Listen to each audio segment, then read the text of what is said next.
Nearly 20 years career కదా. 18 అంటే ఫోటోతో స్టార్ట్ అయింది. అంత ముందు కూడా మీరు తమిళ్లో చేశారు కదా. అవును.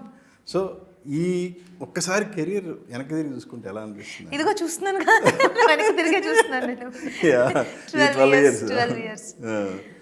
It is lot of up and downs and lot of it's a long journey to even look back and think about it. అంటే పర్టికులర్గా ఒక్కొక్క ఇన్సిడెంట్గా మనం ఆలోచించాలంటే it's been 18 long years.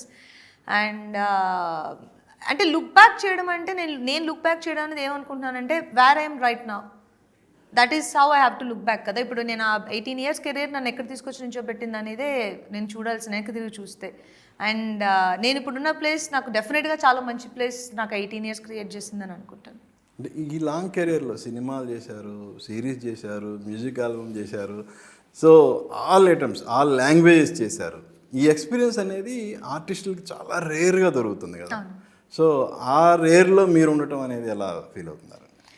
Very grateful. ఎందుకంటే ఇప్పుడు మీరు చెప్పినట్టు ఇన్ని డిఫరెన్సెస్ ట్రై చేయడం అనేది ఒకటి రిస్క్, రెండు అది అంటే దేని మీద మనం ఎక్కువ కాన్సన్ట్రేట్ చేయాలన్న కన్ఫ్యూజన్ కూడా వస్తుంది.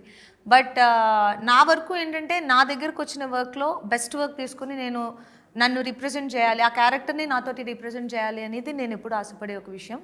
అది వెబ్ సిరీస్ అవ్వచ్చు, మూవీ అవ్వచ్చు, కుడ్ బి ఓటీటీ మూవీ అవ్వచ్చు, ఓటీటీ సిరీస్ అవ్వచ్చు, ఏదైనా అవ్వచ్చు. But I just want to give my best in everything that I do. Artist అన్న తర్వాత డెఫినెట్గా తన దగ్గరకు వచ్చిన దానికి బెస్ట్ అవుట్పుట్ ఇవ్వాలి. అది పర్సనల్గా తీసుకుని ఇస్తేనే ఆ క్యారెక్టర్కి మనం న్యాయం చేస్తాం. కాదు కొన్ని డిసప్పాయింట్ చేస్తుంటాయి, కొంచెం ఆ టైంలో లో అవుతాం, మళ్ళీ ఇంకా అంతకంటే బెటర్ చేస్తుంటాం. Life has to move on.